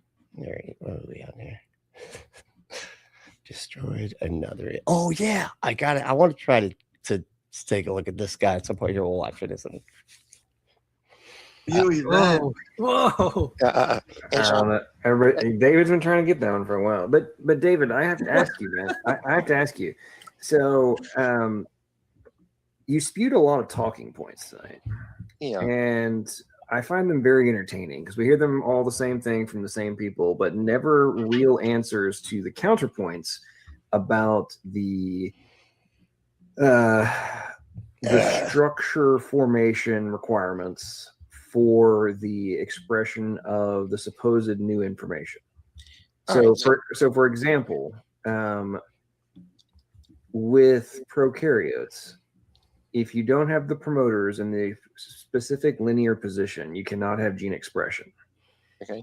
So how do you remotely think it is plausible that all of the promoters end up in the exact specific location from a linear perspective before you even account for the sequential requirements for the gene? How do you remotely explain that happening through undirected process at all? Like, that makes no logical sense whatsoever. All right, and sure, and I think this will be a good time. I would actually really like to do a whole stream on this just with you when I'm not so fried. Would that be okay? I'm not trying to bail or anything with it, or trying to duck and run. But so he doesn't show anything else that was said, just that he couldn't answer. Like, they just said there was a whole bunch of talking points, but we didn't get to hear any of the talking points. But now he asked this one question clearly at the end of his stream when they have gone for a long time, and he's like, ha! He ran. But okay, okay, that's fine. Well, let me ask you this direct question then. Even though he's saying like, he's like, no, but keep staying. No, he has to go, man. Let the guy go. Jesus, like, why couldn't you show the earlier parts of the stream? Yeah, sure. And this, you don't have to get into detail with this. Just, I want to know if you know this. Can we have a gene that is, quote, supposedly considered a duplicate, but actually has different outcome based on intron differences that influence alternative splicing? So again, a duplicate. I feel like you need to have like an expert with it, because like your average person, your average atheist or whatever, is not going to know like fucking gene sequencing and shit.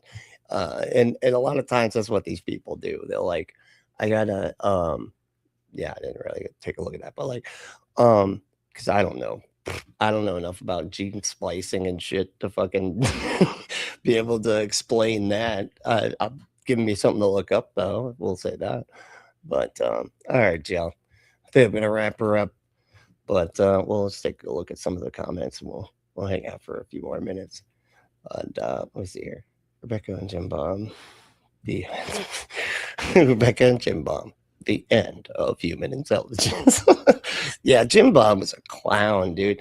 I saw him play, like, he would do these debates or whatever, and it was like he would sit there and try to apply, like,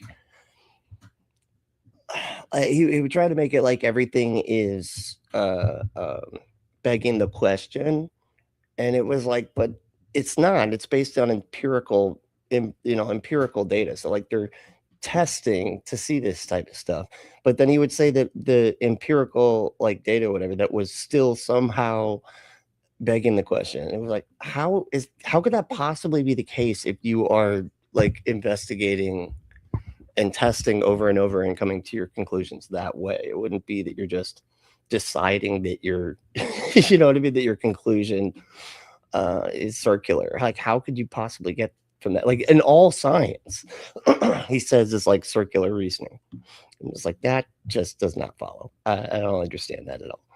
But yeah, he is a total ass. He's actually been in our chat before, and I think the mods ended up having to throw him out because he was just so obnoxious, and I think he was being like really offensive with some of the shit that he was saying. But yeah, I can't remember. But let's see. Atomic said, I know Jesus comes in the heart, but which hole does he enter through? The aorta? I can't remember the heart holes. What is it? Is that a heart hole in aorta? It is? Okay. Yes, it is. Let's see. Bridge the Divide debate. So I've seen Bridge the Divide debate. Jim Bob is that the name of his thing? That sounds familiar. Bridge the Divide. I thought that was somebody else's though. Bob never looks good on those. No, he never looks good ever anyway. Like that I don't know Bimb is capable of not being hostile. that's pretty much all they got is being hostile. Like they just keep trying to like insult you and everything like that until you get angry, and then when you respond in anger, they go, oh, see, you got, and it's just like, dude, you're clearly just trying to get people mad just so you can, fluster them or whatever, So J.L. Warren, oh, that's it. J.L. Warren. That's what it was. J.L. Warren. His show is Bridge the Divide, despite the channel being at J.L. Warren. Oh, okay. Okay. Interesting. Yeah. I knew I'd seen that name before, but couldn't really tell you from what. Let's see. So maybe you should cover some of the airline / subway / train preachers who get themselves kicked off. Oh, yeah. Oh man, I'm so glad that you said that, because that was like one of the things that I like was listening to another show when they were talking about that lady. And isn't she like named like the airplane preacher or some shit, which is just so offensive. My God. I mean, you're literally shouting at a captive audience that can't leave. You can't even move, let alone get up and leave. And you got to sit here and listen to your fucking sermon. Oh, God. I feel like all of us atheists like go through, like, here's what I would say, it's like in our head, like, what would you, I don't know, because, I don't want to get put on a no-fly list, right? For screaming and yelling / tackling some airplane preacher. But apparently this is so funny too. That lady, the airplane, the airplane, what was it? The airplane preacher, what the fuck? She like got kicked off of, I think it was Southwest, right? She got kicked off of Southwest Airlines and was banned, from flying right after they refunded or refunded her flight that she got kicked off of with a they give you like free miles or whatever. They're like, oh no, we'll give you a free flight, but you're banned from our our airline or whatever. So like she got a bunch of like free flights that you can't even use. It's like, well, that's what you get by being obnoxious at an airport or airplane. Sorry. That's just how the cookie crumbles, The altitude evangelist. Is that really what it is? Oh my God, that's so funny. Yeah, Alaska Airlines and affiliates. Yeah, she got booted and then was given a free, a free flight or whatever, and she can't even use it. Oh, that made me so happy. But all right, y'all. Thank you so much for hanging out. I really appreciate all the love. Y'all are the best. Hey, I do have a video coming out tomorrow, so you got to check it out. It's a Ray Comfort, and it is so funny. There's like this new mega church pastor that deconstructed recently, I guess, on the TikToks, and it's now on YouTube as well. And holy shit, Ray Comfort like lost his fucking mind over it. It was crazy, to the point where he basically threatens the guy with violence at the end. You gotta watch it. Just definitely check out that video. Let me know what you think in the comments and stuff, because it is crazy. Maya, hey, what's up, Maya? How you doing? It's good to see you. Hell yeah. It's always good to see you. I gotta get back on Bad Science Sunday sometime. Definitely check out Bad Science Sunday if you haven't either. It's fucking awesome. But all right, y'all. We'll take it easy, and we will see you soon. We'll definitely see you next Sunday. I think I'm going to stick with this time. I'm going to say, like, let's just do 2 p.m. on Sundays. That's it. That's the time. That's the place, here at 2 p.m. Eastern on Sundays. And that's when we're going to be doing our thing. So, but thanks again, y'all. Y'all are the best.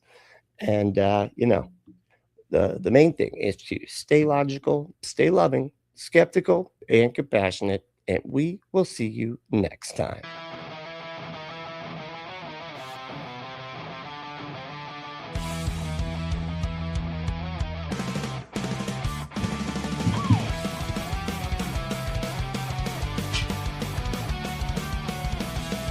Leo is going to be on?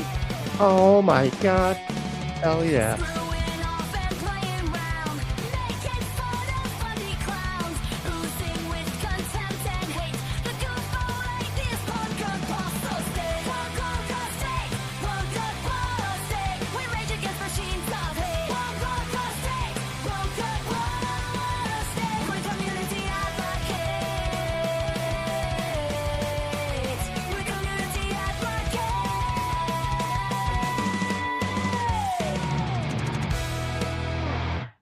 Are you about to engage in blasphemy? Already did.